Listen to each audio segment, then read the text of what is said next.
everybody. This is Kate Mills of Be Balanced Neurological and Vestibular Therapy, and I am going to review the proper steps to teach, reteach somebody who has had a stroke or has been diagnosed with Parkinson's, how to do sit to stand, stand to sit transfers safely. It's got to be the number one functional issue that my clients have, and relatively easy to fix and use as a strengthening part of their home exercise program. So you're giving them an activity that not only is functional and useful to them, but helps strengthen the appropriate muscles that they need for walking and stairs.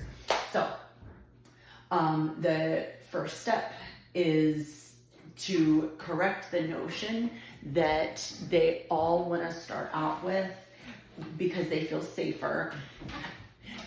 Again, still don't have a video team, so bear with me.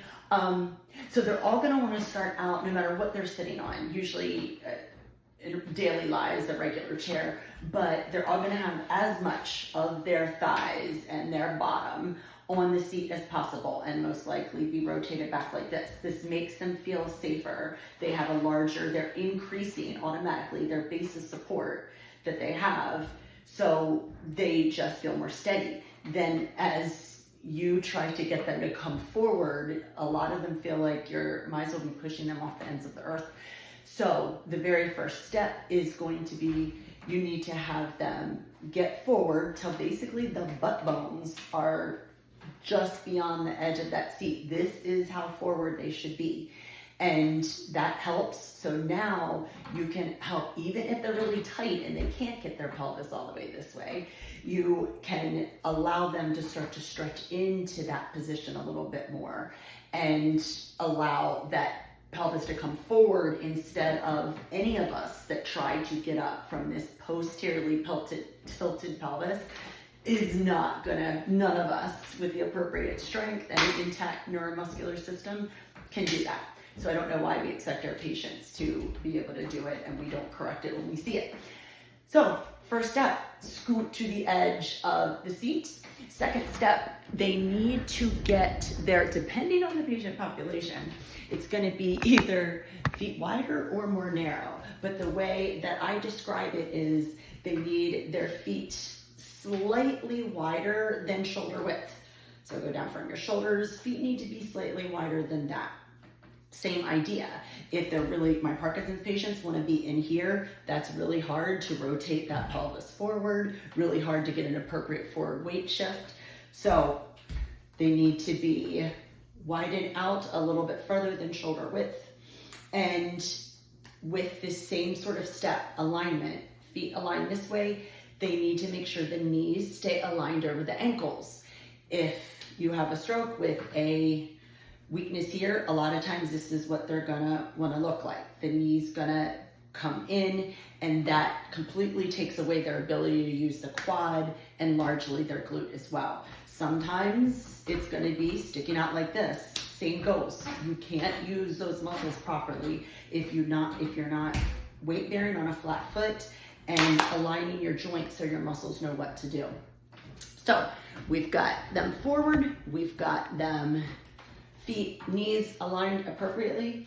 Now, for training purposes, they're going to need to reach out to something that is far enough away from them that it makes them get their shoulders way in front of their hips. This is a lot in front of their hips. But probably with them, it'll make more sense nose over toes. And I can pretty much guarantee you, none of them are getting their nose over their toes before they go to stand. And when you ask them to, same response. They're gonna look at you like you've just asked them to jump out of a plane. So the hands here can help decrease some of that anxiety and fear. But the idea is you put hands here, and then once they get that far forward, then you tell them, okay, now you can come to stand. Again, is what most people, including therapists, do, is they set the walker where. If you're gonna give a walker to somebody to stand up, and pretty much all family members, because probably they're taught by us therapists, they put the walker right here and say, okay, now stand up. And okay, go ahead, everybody with an intact neuromuscular system, try that and see how well that goes for you. We have to be putting our patients in positions to facilitate the correct weight shift and movement pattern. And that does not include giving them something up here to try to push up into. So if they have bad knees, hips, a lot of pain, fine, push up with one side. Obviously, if it's a stroke, they're pushing up with their involved side only. So you can push up with one side, but they have to have one hand reaching out to something in front of them, or at first anyway, they are just not gonna get that forward weight shift. Everything in them makes them fearful of going any further than this. So you want to teach them, exaggerate this forward weight shift. Shoulders have to be way in front of hips. So when they go to push, their motion is going the right direction, not backward. And I have this list of steps that I just talked about, all laid out, written out. I will include it in a link at the bottom of this video. So for other little tips and tidbits about neuro and vestibular rehab, an occasional soapbox that I get on, subscribe to my YouTube channel so you'll be notified when you get videos. And you can also, I'll put a link to sign up for my monthly email list. I release similar types of things along with some videos that I don't put on YouTube. Okay, thank you.